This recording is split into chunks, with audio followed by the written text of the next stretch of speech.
வெளிப்படுத்தின விசேஷம் 22ஆம் அதிகாரம் 17வது வசனம். ஆவியும் மனவாட்டியும் வா என்கிறார்கள், கேட்கிறவனும் வா என்பானாக. இந்த வசனத்தோடு தான், இந்த அதிகாரத்தோடு கூட தான் வெளிப்படுத்தின விசேஷம் முடிவுக்கு வருகிறது. நாம் எல்லோரும் அறிந்திருக்கிறபடி பொதுவாக திருச்சபை எதற்காக உருவாக்கப்பட்டது, திருச்சபையினுடைய நோக்கம் என்ன, கர்த்தர் ஏன் திருச்சபையை உண்டாக்கினார் என்பது சொன்னால், அவர் மீண்டும் வந்து அழைத்து கொண்டு போகிறார். அதனால தான் நீங்கள் புதிய ஏற்பாட்டில் உடன்படிக்கை என்று சொல்லக்கூடியதான திருவிருந்து கம்யூனியன் எடுக்கும்போது கூட, நான் வருமளவும் என்னை நினைவு கூறும்படி இதை செய்யுங்கள் என்றார் என்று சொல்லி பார்க்கிறோம்.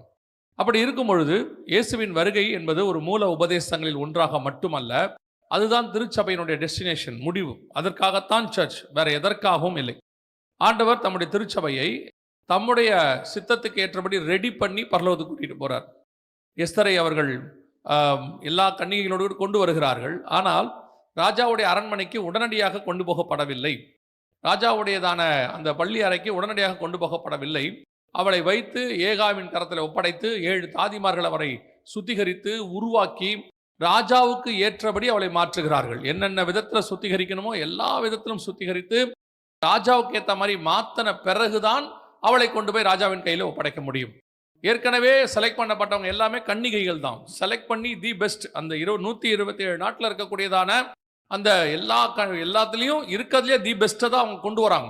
ஆனாலும் கொண்டு வந்த உடனே ராஜா கிட்ட நேராக கொண்டு போக முடியாது.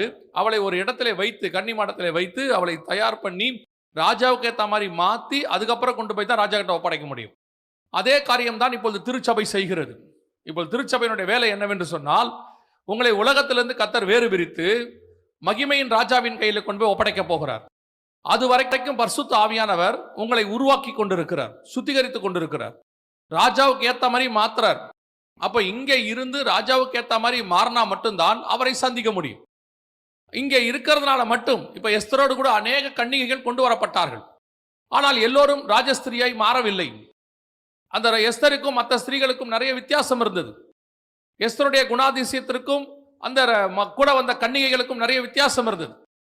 அவைகளிலே ராஜாவினுடைய அன்பு எஸ்தரை மேல் இருந்தது. காரணம், எஸ்தர் என்னென்ன காரியங்கள்லாம் செய்தாள் என்பதை நீங்கள் அப்புறம் போய் எஸ்தரின் புஸ்தகத்தை படித்து பாருங்கள். அதே மாதிரி தான் திருச்சபை. ஏதோ சர்ச்சுக்கு வந்த பிறகு உள்ள வந்தாச்சு, ஒரே ரீசனுக்காக பரலோகத்துக்குள்ளே பிரவேசிப்போம் என்றால் நீங்கள் ஏமாறுவீர்கள். அப்படி வேதம் ஒரு இடத்திலும் சொல்லவில்லை. கிறிஸ்தவர்களை பரலோகத்துக்கு கூட்டிட்டு போவேன் என்று கர்த்தர் ஒரு நாளும் சொல்லவில்லை. உண்மையும் உத்தமம் உள்ளவர்களை தான் கொண்டு போவேன் என்று கர்த்தர் சொல்லி இருக்கிறார். எஜமானுடைய சித்தத்தின்படி செய்கிறவர்கள் தான் உள்ளே பிரவேசிக்க முடியும். அவர் விரும்புகிற மனவாட்டி தான் அவரோடு கூட சிங்காசனத்தில் உட்கார முடியும். திருப்பி திருப்பி வெளிப்படுத்துற விசேஷத்தில் கர்த்தர் சொல்லிக்கிட்டே இருக்கிறார். ஜெயம் கொள்ளுகிறவன் எவனோ, ஜெயம் கொள்ளுகிறவன் எவனோ, 10 தடவை சொல்றார் ஜெயம் கொள்ளுகிறவன் எவனோ. அப்ப அந்த ஜெயம் கொண்டவன் தான் திருச்சபையிலிருந்து அவரோடு கூட போய் சிங்காசனத்தில் உட்கார முடியும். ஜெயம் பெறாதவன் போக முடியாது. இன்னைக்கு சபைக்கு வந்துட்டாலே, கிறிஸ்தவர்கள் ஆயிட்டாரே, அதான் நான் சொல்லுவேன், உலகத்தின் சபையை இருக்கிறவர்களை நீங்கள் பாரம்பரிய சபை என்று சொல்லுவீர்கள். இது பெந்தகோஸ்தே பாரம்பரியம், அவ்வளவுதான் வித்தியாசம். அவர்களுக்கு வேற ஒரு பாரம்பரியம், இங்கே ஆவிக்குரிய பாரம்பரியம். அவர்களுக்கு வேற இருக்கிற மாதிரி இங்கே ஒன்று இருக்கு. அதனுடைய விளைவு என்ன? நாம் அந்த பாரம்பரியத்துக்குள்ள வந்து விட்டபடினால் சபை அந்த உணர்வில்லாத இருதயத்துக்கு போய்விட்டது. மணவாளனை சந்திக்க வேண்டும் என்கிற எண்ணம் இல்லை. சபை உலக ஆசீர்வாதத்தை பெறக்கூடிய ஒரு இடமாய் மாறிவிட்டது. சபை என்பது ஒரு சடங்காச்சாரத்தினுடைய ஸ்தலமாய் மாறிவிட்டது. வாரந்தோறும் வந்து இடம் இருந்து அட்டன் பண்ணிட்டு போறக்கூடிய ஒரு ஸ்தலம், அவ்வளவுதான். அவ்வளவுதான் திருச்சபை. நீங்கள் எந்த பாரம்பரியம் என்று யாரை பார்த்து கேலி செய்தீர்களோ, நீங்கள் அதே இடத்தில் தான் இருக்கிறீர்கள். ஆவிக்குரிய பாரம்பரியத்தில் இருக்கிறீர்கள். நான் எல்லாரையும் சொல்லவில்லை, பெரும்பான்மையானவர்கள். அப்படியானால் இந்த மணவாளனை சந்திக்க வேண்டும். சபையினுடைய பிரதானமான நோக்கம் என்ன? எப்படி புஸ்தகம் முடியுது பாருங்க. ஆரம்பிக்கும் போது ஆதியாகமத்தின் புஸ்தகம் 3ஆம் அதிகாரத்தில் அவர் சந்திக்கும்படி வந்தார். இங்கே முடியும் போது மணவாளன் சந்திக்கும்படி வந்தார். ஆதியாகமத்தில் முடியும் போது மணவாட்டி வா என்பார்களாக. அன்னைக்கு வந்த அந்த மணவாளன் போயிட்டார். திருப்பி உன்னத பாட்டு சொல்லுது, அவர் கதவை தட்டினேன், அவள் திறக்கவில்லை. அவள் உட்கார்ந்து பேசிக்கிட்டே இருக்கா படுத்துட்டு. நான் வஸ்திரத்தை களைந்தேன், பாதங்களை கழுவினேன், எப்படி திறப்பேன் என்று சபை நல்லா பேசுது, நல்ல மெசேஜ் இருக்கு. ஆனா கதவை திறக்க மாட்டேங்குது. ஆண்டவர் சொல்றார் வெளிப்படுத்தும் விசேஷத்துல, கதவை திற. உன்னத பாட்டில் சொன்ன மாதிரியே சொல்றார், இதோ நான் வாசப்படியில் நின்று கதவை தட்டுகிறேன். மணவாளன் போய்விட்டார். இப்ப மணவாட்டி சொல்றா, ஆவியும் மணவாட்டியும் வா என்பார்களாக. அப்ப சபை அவரை சந்திப்பதற்கு ஆயத்தப்படுகிற திருச்சபையா இருக்கணும். அதுதான் சபையினுடைய பிரதான நோக்கம். பிரதான நோக்கம் வேற எதற்காகவும் சபை உண்டாக்கப்படவில்லை. சபை உலக ஆசீர்வாதத்துக்கான ஸ்தலம் கிடையாது. சபை ஆவிக்குரிய ஆசீர்வாதத்துக்கான ஸ்தலம். அப்பொழுது இவை யாவும் உங்களுக்கு கூட கொடுக்கப்படும்.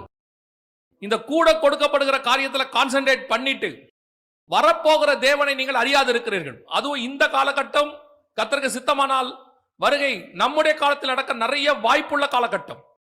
மணவாளன் வாசப்படியில் நிற்கிற காலகட்டம். எல்லா தீர்க்க தரிசனங்களும் ஒரு சேர நிறைவேறி கொண்டிருக்கிறது. அப்படியானால் இந்த காலகட்டத்தில் திருச்சபையானது மணவாளனை சந்திக்க ஆயத்தமாக இருக்கிறதா? அவர் வரும்போது அவரோடு கூட மறுரூபமாகி போகுமா? வசனம் தெரியும், பாட்டு தெரியும், அதெல்லாம் ஒரு குறையும் கிடையாது. யாருக்கும் வசனம் தெரியாதுன்னு சொல்ல முடியாது. அதெல்லாம் உட்காந்து மணிக்கணக்கில் 1.5 மணி நேரம் 2 மணி நேரம் செய்தி கேட்கிற கூட்டம் தான். போகுமாங்கிறதான் கேள்வி. இங்க இயேசு கூட 3.5 வருஷம் இருந்த யூதாஸ் போல சபையில இருக்கிறதுனால மட்டும் போயிட முடியாது. சபை கூடி வருவதை சில விட்டு விடுகிறது போல நீங்கள் விட்டுவிடக் கூடாது. கண்டிப்பா கூடி வரணும். ஆனால் கூடி வருவது மட்டும் எலிஜிபிள் அல்ல, அது மட்டும் போதுமானது அல்ல. இங்கே வந்து சில காரியங்களை செய்ய வேண்டி இருக்கிறது. அதுல பிரதானமானது என்ன? மணவாளனை சந்திப்பதற்கு வாஞ்சை, வா என்பார்களாக. இங்க இருக்கிறவங்கள எத்தனை பேருக்கு இயேசுவை சந்திக்கணும்னு ஆசை இருக்குதுன்னு கேட்டா கையை தூக்க சொன்னா பொய்யா கையை தூக்குற கூட்டம் பெருசு. அதனால கை தூக்க சொல்றதே இல்லை. ஏன்னா கை தூக்காட்டி இவர் என்ன நினைப்பாரோ அப்படின்ட்டு கை தூக்குறவங்க இருக்கிறாங்க. எத்தனை பேர் இயேசுவை உண்மையா சந்திப்பீங்க இப்ப வந்தா? எத்தனை பேர் வாஞ்சையா இருக்கிறாங்க? சாரண ஒரு ஜமா அழகா ஒரு வார்த்தை சொல்லுவாங்க, எப்போ வருவீர் இயேசுவே, ஏங்கி உள்ளம் உம்மை தேடுதே அப்படின்னு பாடுவாங்க. அந்த வாஞ்சை, விருப்பம் இன்னைக்கு திருச்சபைக்கு இருக்குதா? அந்த இடத்தில் நாம் இருக்கிறோமான்னா இல்ல. இயேசு வரும்போது நான் போவேன், இது நம்ம எல்லாருக்கும் சரி. ஆனால் இயேசுவே வாரும் இது கிடையாது. நம்ம எல்லாரும் எந்த இடத்துல இருக்கிறோம்னா இயேசு வரும்போது கண்டிப்பா போகணும், அந்த ஆசை இருக்குது. ஆனா இப்பவே இயேசு வாரும் அப்படின்னா பெரும்பான்மையானவர்களுக்கு கிடையாது. ஏன்னா அவரை வான்னு சொல்ற இடத்துலயே நாம இல்ல. முதல்ல நமக்கு எப்படி இருக்குதுன்னு கேட்டீங்கன்னா, இந்த உலகத்தின் மேல ஆசை, உலகத்தில் உள்ளது மேல ஆசை. நாம இதை மறந்துட்டோம். இயேசுவின் வருகை எப்ப வேணாலும் வரும்ன்றதை மறந்துட்டோம். இப்ப நாம எந்த இடத்துல இருக்கிறோம்னா, ஒரு 70 வயசு 80 வயசு கழிச்சு ஒரு நாள் கண்டிப்பாய் மரணம் வரும். மரணம் வரும் பொழுது நான் அவருக்குள்ளே நித்திரை அடைந்து பரலோகத்திலே போவேன். இதுதான் நம்முடையதான ஒரே மைண்ட், இருக்கிற மைண்ட் அதான். ஆனால் இப்ப இயேசு வருவாரு அப்படிங்கிறது போயிடுச்சு. அதை விட முக்கியம், இப்ப இயேசுவே வாரும் அப்படின்னு கூப்பிடுறது இல்லவே இல்லை. ஒரு 1% கூப்பிட்டா ஆச்சரியம். இப்ப இயேசுவே வாரும் 1ஆம் நூற்றாண்டுல, அதாவது அப்போஸ்தலர் காலத்துல, இப்ப நீங்க யாரை பார்த்தாலும் பிரைஸ் தி லார்ட் அல்லேலூயாங்கிறீங்களே, அந்த மாதிரி அப்பொழுது சொல்ல மாட்டாங்களாம். அப்ப யாரை பார்த்தாலும் அவங்க சொல்ற வார்த்தை என்னவா இருக்கும் தெரியுமா? மாரநாதான்னு சொல்லுவாங்களாம். அவங்க சொல்ற ஒரே வார்த்தை மாரநாதா. அதோட அர்த்தம் என்னன்னா, இயேசு சீக்கிரம் வருகிறார். அவங்க அந்த வார்த்தையினாலே ஒருத்தர் தேர்ச்சி கொள்வாங்களாம். ஒரு இடத்துல கொண்டு போவாங்களாம் அடிக்கிறதுக்கு, ரத்த சாட்சியா மறிக்க கூட்டிட்டு போகும்போது அடி வாங்கிட்டு எதிரில் ஒருத்தர் வருவாராம். அவர் அப்படியே தூக்கிட்டு வருவாங்களாம். அப்ப அடிக்க போறவர், அந்த அடி வாங்கிட்டு வரவர், அடிக்க போறவர், அந்த தூக்கிட்டு போறவரை பார்த்து சொல்லுவாங்களாம், அடி வாங்க போறவரை மாரநாதா அப்படின்ட்டு போவாரா. அதுனா என்ன அர்த்தம்னா, மறுதளிச்சிடாத, இயேசு சீக்கிரம் வரப்போகிறார், நம்ம செத்தாலும் பரலோகத்துக்கு தான் போறோம். இந்த வார்த்தையினாலே ஒருவரை ஒருவர் தேர்ச்சி கொண்டார்களாம். இன்னைக்கு மாரநாதாவும் பயிற்சி, இயேசு வருவாருங்கிறதும் பயிற்சி, அந்த தாட்டும் பயிற்சி. இன்னைக்கு நாம அவரை சந்திக்கிற இடத்தில் சபை இல்லை. இதான் நிதர்சனமான உண்மை. உணர்வில்லாத இருதயம். சர்ச் என்பது ஒரு கமர்ஷியல் சைட்டாக மாறிவிட்டது, ஒரு வியாபார ஸ்தலம், பிசினஸ் சென்டர். சபை என்பது ஒரு ரிலிஜியஸ் சென்டர், அதாவது ஒரு மத ரீதியான இடமாய் மாறிவிட்டது. சபை என்பது ஒரு கல்யாட்டத்துக்கான இடமாய் மாறிவிட்டது. சபை என்பது மணவாளனை மணவாட்டி சந்திக்கிற இடம் என்பது போய்விட்டது. இப்ப அதைத்தான் ஆண்டவருக்கு எதிர்பார்க்கிறார்.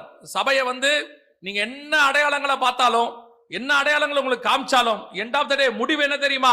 இயேசுவை சந்திக்க நீங்கள் புறப்பட வேண்டும். இந்த அடையாளங்கள் எல்லாம் உங்கள் விசுவாசத்தை தூண்டுவதற்காக இப்படி எல்லாம் வருது, ஆயத்தப்படுங்க சொல்றதுக்கு. ஆனால் இதல்ல ஆயத்தம்.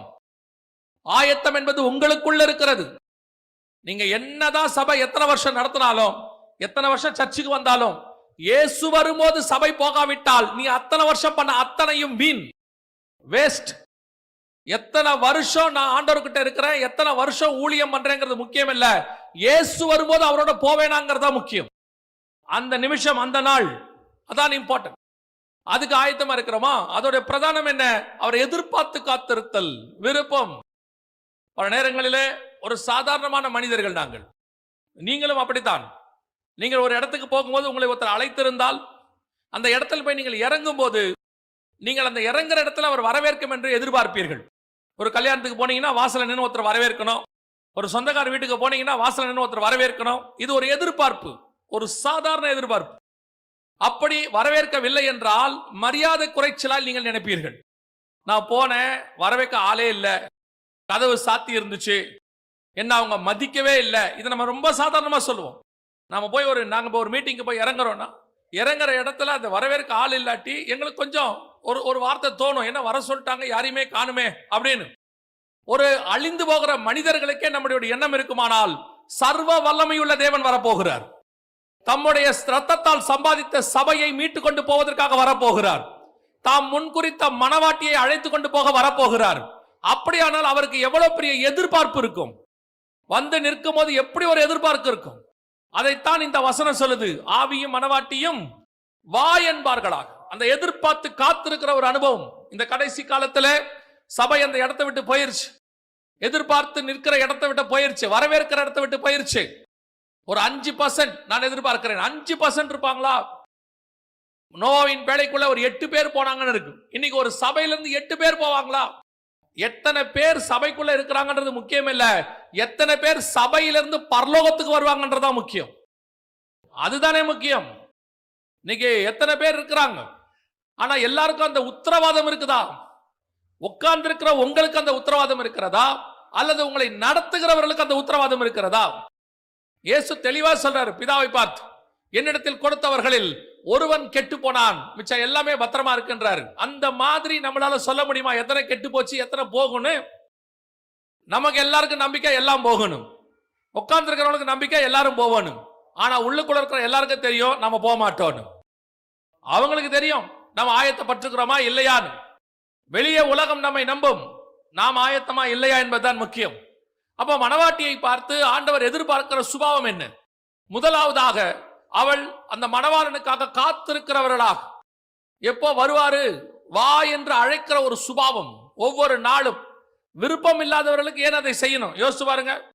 ஒரு சிலருக்கு அட்வைஸ் பண்ணும்போது நாங்கள் கத்துக்கொண்டது, தேவையில்லாதவர்களுக்கு கொடுப்பதும் தப்பு. அவங்களுக்கு ஒரு தேவை இருக்கணும், அவங்க அதை எதிர்பார்க்கணும். அப்படி கொண்டு போய் கொடுத்தாதான் அதுக்கு ஒரு மரியாதை இருக்குது. ஒரு எதிர்பார்ப்பு இல்லை, அல்லது கேட்கிறவங்களுக்கு கொடுக்க, அவங்க கேட்காதவங்களுக்கு கொண்டு போய் கொடுத்தீங்கன்னா அதோட மதிப்பு இருக்காது. அதே மாதிரிதான் வான்னு சொல்லாதவங்களுக்கு இயேசுவின் வருகை மதிப்பு இருக்காது. அவங்க வேற வேலையில் இருக்கிறாங்க. ஆனால் எத்தனை பேர் காத்திருக்கிறார்களோ அவர்களை அழைத்துக் கொண்டு போகும்படிதான் ஆண்டவர் வரப்போகிறார். அல்லேலூயா. முதலாவதாக இந்த இயேசுவை சந்திப்பதற்கு இருக்க வேண்டிய பிரதானமான குவாலிட்டி என்ன? மிக முக்கியமான குவாலிட்டி, உள்ளான குவாலிட்டி என்ன? வாசிங்க 2 கொரிந்தியர் 11ஆம் அதிகாரம் 3-4 வசனங்களை வாசிங்கள் பார்ப்போம். நான் உங்களை கற்புள்ள கன்னிகையாக கிறிஸ்து என்னும் ஒரே புருஷனுக்கு ஒப்பு கொடுக்க நியமித்தபடியால் உங்களுக்காக தேவ வைராக்கியம் கொண்டிருக்கிறேன். இதுதான் முதலாவது ஒரு மணவாட்டி மணவாளனை சந்திப்பதற்கான குவாலிட்டி, கற்புள்ளவள் என்று வேதம் சொல்லுகிறது. கற்புள்ளவளாக இருக்க வேண்டும். கற்பு என்பது என்னால் என்ன? இது ஆணுக்கும் உண்டு பெண்ணுக்கும் உண்டு. கற்பு என்பது வெறும் சரீரத்தை மட்டும் தகுதி உடையது அல்ல, சரீரத்தை மட்டும் உடையது அல்ல. இன்னைக்கு நிறைய பேர் இந்த கற்புள்ளதுங்கிறதுக்கு விளக்கம் என்ன கொடுக்குறாங்கன்னா, கல்யாணம் ஆயிடுச்சுன்னா கற்பு போயிடும் அப்படின்னு ஒரு குரூப் இருக்கு. அதனால அவங்க என்ன சொல்றாங்கன்னா, கல்யாணம் பண்ணாம இருக்கிறவங்க தான் கற்புள்ளவர்கள். ஏன்னா சீயோன் மலையில 14ஆம் அதிகாரம் வெளிப்படுத்தின விசேஷத்துல 1,44,000 பேர் நிற்கிறார்கள். அதுல இருக்கிறவர்களை பற்றி சொல்லும் பொழுது ஸ்திரீகளால் கரைப்படாதவர்களும் கற்புள்ளவர்களும் என்று வேதம் சொல்லுகிறது. அந்த ஸ்திரீகளால் கரைப்படாதவர்கள் என்றால் பெண்ணை திருமணம் பண்ணாதவர்கள் என்றும், கற்புள்ளவர்கள் என்றால் ஆணை திருமணம் பண்ணாதவர்கள் என்றும் அவர்கள் அந்த வசனத்தை அப்படியே எடுத்துக்கிறாங்க. மற்ற எல்லா வசனத்தையும் ஸ்பிரிச்சுவலா தியானிப்பாங்க. இந்த ஒரு வசனத்தை மட்டும் அவங்க அப்படியே ஸ்பிரிச்சுவலா எடுக்காம உலக பிரகாரமா எடுத்து கல்யாணம் பண்ணக்கூடாது அப்படின்னு உபதேசமாக்கிட்டாங்க. நல்லா கவனிச்சுக்கொள்ளுங்க. திருமணம் ஆகாமல் கர்த்தருக்காக நிற்க வேண்டும் என்பது கர்த்தர் உங்கள் மேல் வைத்த திட்டமாய் இருக்குமானால் அதை நீங்கள் ஃபாலோ பண்ணுங்கள். என வேதம் சொல்லுது, வரம் பெற்றவர்களை தவிர வேறு ஒருவரும் அப்படி இருக்க முடியாது. அது இயற்கையோடைய பிரமாணம் என்ன? கர்த்தர் மனிதன் தனிமையாக இருப்பது நல்லதல்ல. அதான் இயற்கை பிரமாணம். ஒருவேளை வரம் பெற்றவர்களுக்கு அது பொருந்தும், எல்லாருக்கும் அல்ல. அப்படி இருக்கும் பொழுது இங்க கற்புள்ளவர்கள் என்று சொல்லப்படுகிறதோட அர்த்தம் என்ன? கற்பு என்றை குறித்து எதை குறித்து சொல்லப்படுகிறது என்று சொல்லி பார்க்க வேண்டும். அப்படியானால் திருமணமானவர்களுக்கு எல்லாம் கற்பு போய்விட்டதா? அதையும் பார்க்கணும். இந்த வசனத்தின்படி கல்யாணம் பண்ணவங்களுக்கு கற்பு போயிடும்னா அவங்க சொல்றாங்க, ஒரு சிலர் சொல்றது உங்களுக்கு சொல்றேன். அப்படின்னா திருமணமானவங்க எல்லாம் கற்பிழந்தவர்கள் அர்த்தம். ஆனா நம்ம ஊரை பொறுத்த வரைக்கும் திருமணமாகி ஒரே கணவனோடு கூட உண்மையா இருக்கிறவர்களுக்கு பேர் தான் கற்புக்கரசின்னு பேர். அவங்கள தான் கற்புக்கரசிம்பாங்க. அப்போ கற்புள்ள கன்னிகையாக ஒரே புருஷனுக்கு அப்படின்னா என்ன அர்த்தம்? எனக்குள்ள கிறிஸ்துவை தவிர வேறொரு சிந்தனை இல்லை, கிறிஸ்துவினுடையதான அந்த அன்பை தவிர வேறொரு அன்பில்லை, கிறிஸ்துவுக்காக காத்திருக்கிற அந்த உபதேசத்தை தவிர வேறொரு உபதேசம் எனக்குள் இல்லை, எதுவும் எனக்குள் கலக்காது. கிறிஸ்து எனக்கு என்ன சொன்னாரோ அதை மட்டும் சிந்தித்துக் கொண்டிருப்பேன். பிலிப்பியருக்கு எழுதும் போது பவுல் சொல்லுகிறார், 4ஆம் அதிகாரம் 8வது வசனத்தை வாசிங்கள். கடைசியாக சகோதரரே, உண்மை உள்ளவைகள் எவைகளோ, ஒழுக்கமுள்ளவைகள் எவைகளோ, நீதி உள்ளவைகள் எவைகளோ, கற்புள்ளவைகள் எவைகளோ, கற்புள்ளவைகள் எவைகளோ, அன்புள்ளவைகள் எவைகளோ, நற்கீர்த்தி உள்ளவைகள் எவைகளோ, புண்ணியம் எதுவோ, புகழ் எதுவோ, அவைகளையே சிந்தித்துக் கொண்டிருங்கள். கற்புள்ளவர்களாய் வாழுங்கள் என்று சொல்லவில்லை, கற்புள்ளவர்களாய் சிந்தியுங்கள் என்று சொல்லுகிறார். உன் இருதயத்தின் நினைவுகளில் கூட கிறிஸ்துவை தவிர வேறு ஒருவருக்கு இடமில்லை. உன் இருதயத்தினுடைய எண்ணத்தில் பரலோகத்தை தவிர வேறொருத்துக்கு இடமில்லை. அந்த இடம் இருக்கணும். அதைத்தான் பவுல் 2 கொரிந்தியருக்கு எழுதும் போது 11ஆம் அதிகாரத்தில் 3-4 வசனத்தில் சொல்றாரு, எப்படி சர்ப்பமானது ஸ்திரீயானவளை வஞ்சித்ததோ அதே போல உண்மையினின்று உங்கள் இருதயம் விலகி விடுமோ என்று நான் பயந்திருக்கிறேன். அவரோட அர்த்தம் என்ன? வேறொரு உபதேசம், வேறொரு சிந்தனை, வேறொரு காரியம் உங்களோடு கூட கலக்காதபடிக்கு முழுக்க முழுக்க கிறிஸ்துவை பத்தின சிந்தனை. ஆண்டவர் இந்த செய்தியை கொடுக்கும் போது ஒரு காரியம் உணர்த்தினார். வெளிநாட்டில் நிறைய பேர் வேலை செய்வாங்க. சோ அப்படி இருக்கும் பொழுது இந்த வெளிநாட்டில் இருக்கிற அப்படி போகும்போது ஒரு சிலர், நான் சொல்றேன் எல்லாரையும் சொல்லல, ஒரு சிலர் சொல்றேன், வெளிநாட்டுக்கு போகும்போது அவங்களால குடும்பத்தை விட்டுட்டு இருக்க முடியாது, அவங்களால மனைவி பிள்ளைகளை விட்டுட்டு இருக்க முடியாது. அப்படி இருக்கும் சில வெளிநாடுகளில் மனைவியெல்லாம் கூட்டிட்டு போக முடியாது, குடும்பத்தை எல்லாம் அவங்க அவரே இருக்கிறது பெரிய கஷ்டமா இருக்கும், குடும்பத்தை கூட்டு போய் இருக்க முடியாது சில நாடுகளில். அப்போ அவங்க என்ன பண்ணுவாங்க, அங்கிருந்து இங்கே ஃபோன் பண்ணும்போது கணவன் சொல்லுவார் மனைவியை பார்த்து, நான் வந்துடலான்னு இருக்கேம்மா, என்னால் இங்கே தனியாக இருக்க முடியல, பிள்ளைகளை பார்க்காம உங்களை பார்க்காம இருக்க முடியல அப்படின்னு சொன்ன உடனே 2 வகையான மனவாட்டி இருக்கிறாங்க பதில் சொல்றதுல. ஒரு மனவாட்டி என்ன சொல்லுவாங்கன்னா, வந்துருங்கப்பா, எங்களுக்கும் நீங்கள் இல்லாமல் இருக்க முடியல, எங்களுக்கும் கஷ்டமா இருக்கு, கூழோ கஞ்சியோ ஏதோ ஒன்று வாங்க சேர்ந்து செய்வோம், 2 பேரும் வேலை பார்ப்போம், வந்துருங்க சேர்ந்து பார்ப்போம் அப்படின்னு. இது ஒரு வகையான மனவாட்டி. இன்னொரு மனவாட்டி இருக்கு, இது கொஞ்சம் ஞானம். இவங்க என்ன சொல்லுவாங்கன்னா, இப்பதான் இடம் வாங்கியிருக்கோம், இந்த வீட்டை கட்டி முடிச்சிட்டோம்னா பிள்ளைங்க கொஞ்சம் ஒரு 15 வருஷம் நல்லா வளர்ந்துட்டாங்கன்னா அதுக்கப்புறம் நீங்க வந்துட்டீங்கன்னா கொஞ்சம் செட்டில் ஆயிரலாம், செட்டில் ஆன பிறகு வந்தீங்கன்னா நல்லா இருக்கும். இந்த 2 மனவாட்டியில இந்த 2வது மனவாட்டி தான் உலக பிரகாரமா ஞானம். அந்த அம்மாவை பத்தி சொல்லும் போது அந்த அம்மா மட்டும் அன்னைக்கு அப்படி சொல்லாம இருந்தா அவர் அப்பயே வந்திருப்பாரு, குடும்பம் நடுத்தல நின்று இருக்கோம்பா. ஆனா பெரும்பான்மையான அப்படி போன குடும்பங்கள்ல பாத்தீங்கன்னா எத்தனையோ அன்பு குறைவுகள் இருக்கிறது, எத்தனையோ குளறுபடிகள் இருக்கு, எத்தனையோ குடும்பங்கள் பிரச்சனைகளுக்கு நடுவில் போயிட்டு இருக்கு. இங்க ஒரு வீடு கட்டிடணும், இங்க ஒரு இடம் வாங்கிடணும், இங்க கொஞ்சம் வசதி ஆயிரணும், அது வரைக்கும் அவர் அங்க இருந்தாருன்னா நல்லது, அவர்கிட்ட இருந்து பணம் வரட்டும், அவர்கிட்ட இருந்து ஆசீர்வாதம் வரட்டும், இங்க வச்சு நாம அதையெல்லாம் செஞ்சுப்போம், ஆனா அவரு அங்கேயே இருக்கட்டும். அவர் ஏதோ வருஷத்துக்கு ஒரு தடவை 2 வருஷத்துக்கு ஒரு தடவை வந்துட்டு போனார்னா போதும், மத்தபடி அவர் அங்கேயே இருக்கட்டும் அப்படின்னு நினைப்பாங்க. இதே கூட்டம் தான் சர்ச்சில் இருக்கு. இயேசுநாதர் கிட்ட இருந்து ஆசீர்வாதம் வேணும், இயேசுநாதர் கிட்ட இருந்து எல்லா விதமான காரியங்களும் வேணும், ஆனா இயேசுநாதர் வந்துடக்கூடாது, இங்க வந்து கூட்டிட்டு எல்லாம் போயிடக்கூடாது. அவர் அங்கே இருக்கணும், நம்ம இங்கே இருக்கணும், அவர் அங்கிருந்து கொடுத்துக்கிட்டே இருக்கணும், நாம இங்க ஆசீர்வாதமா இருந்துகிட்டே இருக்கணும். இந்த கூட்டம் தான் இருக்கு. அந்த கூட்டத்தை பார்த்தான்னு சொல்றாரு, உன் இருதயத்துல நான் தான் வேணும் நீ நினைச்சினா இங்க எதுவுமே வேணான்னு சொல்லிடுவேன். இயேசு வேணும்னு நினைக்கிறவனுக்கு இங்க எதுவுமே தேவைப்படாது. ஆனா ஒரு கூட்டத்துக்கு இங்கே தேவை, நீ எதையாவது ஒன்னத்தான் நேசிக்க முடியும். வேதம் தெளிவாய் சொல்லுகிறது, இருமனம் உள்ளவன் தன் வழிகள் எல்லாவற்றிலும் நிலையற்றவனாய் இருக்கிறார். ஒன்று கர்த்தர் தெய்வமானால் கர்த்தரிடத்தில் வாங்கள், பாகால் தெய்வமானால் பாகால் இடத்துல போங்கள். உலகத்துக்குரியதாலை சிந்திக்கும்படி வசனம் எவ்வளவு அழகா சொல்லுது பாருங்க. கற்புள்ளவைகளே அவைகளோ அவைகளையே சிந்தித்துக் கொண்டிருங்கள். இன்னைக்கு கடைசி காலத்துல பல சபைகள் சிந்திக்க சொல்லிக் கொடுக்கிறது கூட உலகத்தை தான் சொல்லிக் கொடுக்குது. இத கேளு, அதை கேளு, அதை வாங்கு, இப்படி இரு, இத அறிக்கை பண்ணு, அப்பதான் நீ பூமியில இப்படி இருப்ப அப்படி இருப்ப.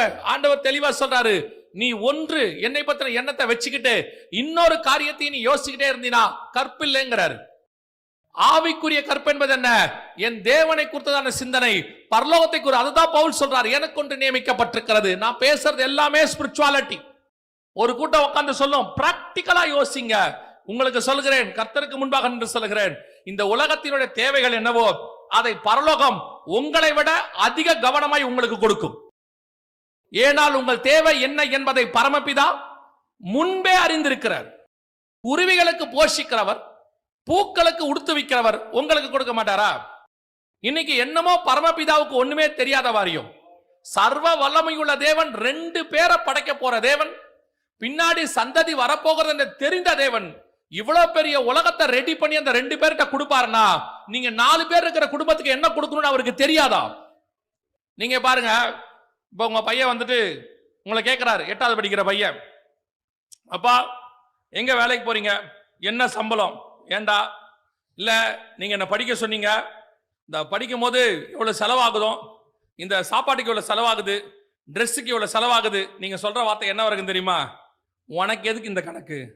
நீ போய் ஒழுங்கா என்ன செய்ய, படி. நீ போய் படி, அதை பார்த்துக்க வேண்டியது என் பொறுப்பு. உனக்கு கொடுக்கப்பட்டது படிக்கிறது மட்டும். படிச்சு நல்லா பாஸ் பண்ணு, உன் சாப்பாடு ட்ரெஸ் ஃபீஸ் எல்லாம் நான் பார்த்துக்கிறேன். அந்த கவலை உனக்கு வேணாம், அதை நீ யோசிக்கவும் யோசிக்காத, அந்த கவலையோட உட்காந்து படிக்காத. உனக்கு இருக்க வேண்டிய ஒரே கவலை, இதை நான் பாஸ் பண்ணி மேல வரணும். அதைத்தான் ஆண்டவர் சொல்றார், பூமியில உனக்கு கொடுக்கப்பட வேண்டிய காரியங்களை குறித்து நீங்கள் கவலைப்படாதிருங்கள், நாளைய தினத்தை குறித்து யோசிக்காதீங்கன்னு பைபிள் சொல்லுது. ஆண்டவர் இன்று போஷித்த ஆண்டவர், நேற்று கொடுத்த தேவன் நாளைக்கும் கொடுக்க வல்லமை உள்ளவராய் இருக்கிறார். அதுதான் நீங்கள் அவரை நேசிக்கிற நேசத்தினுடைய உச்சம். எப்போ நீங்கள் உங்கள் தேவனாகிய கர்த்தரை முழு இருதயத்தோடு, முழு ஆத்மாவோடு, முழு பலத்தோடு நம்புகிறீர்களோ, அப்பதான் நீ உலகத்தில் இருக்கிறது மேல பயப்பட மாட்டீங்க, அதை பத்தி யோசிக்கவே மாட்டீங்க. உங்களுக்கு பயம் இருக்குன்னா உங்கள் தேவன் மேல உங்களுக்கு நம்பிக்கை குறைவா இருக்குன்னு அர்த்தம். அழைத்தவர் உண்மை உள்ளவர், அவர் முடிவு பரியந்தம் நடத்த போதுமானவராய் இருக்கிறார். இன்னைக்கு நாம் அவரை அழைக்கிற இடத்துல இல்ல, இன்னைக்கு நாம் அவரை கூப்பிடுற இடத்துல இல்ல. இன்னொன்னு தாட்டு ஓடிக்கிட்டே இருக்குது, இதுவும் இருந்துகிட்டுமே, இதுவும் நடக்கட்டுமே. அவர் நித்திய தேவன். அப்படி இருக்கும்போது நம்முடைய நம்பிக்கை எப்படி இருக்குது? வயசானா என்ன ஆகும்? எனக்கு தான் வயசாகும், என் தேவனுக்கு வயசே ஆகாது. நான் தாயின் கருவில் உருவாகும் போது என்னை தாங்கி பிடித்த தேவன், நான் ஒருவேளை வருகை தாமதித்து மண்ணுக்குள்ளே போனால் அன்னைய வரைக்கும் தாங்கி பிடிக்க அவர் வல்லமை உள்ளவராகவே இருக்கிறார். ஒரு குறைவில்லாதபடி பாதுகாத்துக் கொள்வார். இன்னைக்கு 2 நினைவு. என்ன ஆகும்? ஒருவேளை இப்படி ஆயிடுச்சுன்னா யார் பாப்பா? தேவன் பாப்பார். தேவன் ஜீவனோடு கூட இருக்கிறார். அவர் நம்மோடு கூட வாசம் பண்ணுகிறார், நம் மத்தியில உலாவுகிறார். நம்ம வீட்டுல இருக்கிற ஒரு அப்பாவோ தாத்தாவோ நல்லா பணம் வச்சிருக்கும் போது நமக்கு ஒரு கஷ்டம் வந்தா அந்த அப்பா கொண்டு பணம் கொடுக்கிறாரா இல்லையா? தாத்தா கொண்டு ஏதோ கொண்டு கொடுக்கிறாரா இல்லையா? பொல்லாதவர்களாகிய நீங்கள் உங்கள் பிள்ளைகளுக்கு நன்மையான ஈவுகளை செய்யும் போது பரலோகத்தில் இருக்கிற பிதா செய்வது அதிக நிச்சயம். இன்னைக்கு கடைசி உடனே என்ன சொல்லலாம்? இதெல்லாம் ரொம்ப ஓவரா இருக்குங்க. அதுதான் சொன்னேன், உங்களுக்கு எப்படியா நீங்க வச்சுக்கோங்க, எனக்கு அது போதுமானதாக இருக்கிறது. ஒரு குறை இல்லாதபடிக்கு பரலோகம் என்னை பாதுகாக்கிறது. எப்பொழுதும் கர்த்தரை பத்தின சிந்தனை, ஊழியத்தை பத்தின சிந்தனை, பரலோகத்தை பத்தின சிந்தனை, ஏதாவது ஒன்று ஆண்டவருக்கு யோசிச்சுக்கிட்டே இருக்கணும். யோசனையில் கூட அவர் தான் இருக்கணும், சிந்தனையில் கூட அவர் தான் இருக்கணும். எப்ப நீங்க தேவனை விட்டு வேறொரு காரியத்தை, நான் உங்க பாவத்தை சொல்லல, உலகத்துல உள்ளதான அநீதியான காரியங்களை சொல்லல, நீங்க தேவனை தவிர வேற எதையாவது உட்கார்ந்து வெட்டியா சில நேரத்துல யோசிச்சுட்டு போம் பாருங்க, அதை கூட பரலோகம் விரும்பல. என்ன யோசி, என்ன பாரு. அதனால்தான் அவர் சொல்றாரு, சர்ப்பம் வேறொரு காரியத்தை சொன்னின போது அவள் ஏற்றுக்கொண்டாள் என்று வேதம் சொல்லுகிறது. அவள் ஏற்றுக்கொண்டதனுடைய விளைவு என்ன போச்சா? அவள் வஞ்சிக்கப்பட்டாள். அதைத்தான் ஆண்டவர் உங்களுக்கு சொல்லுகிறார்.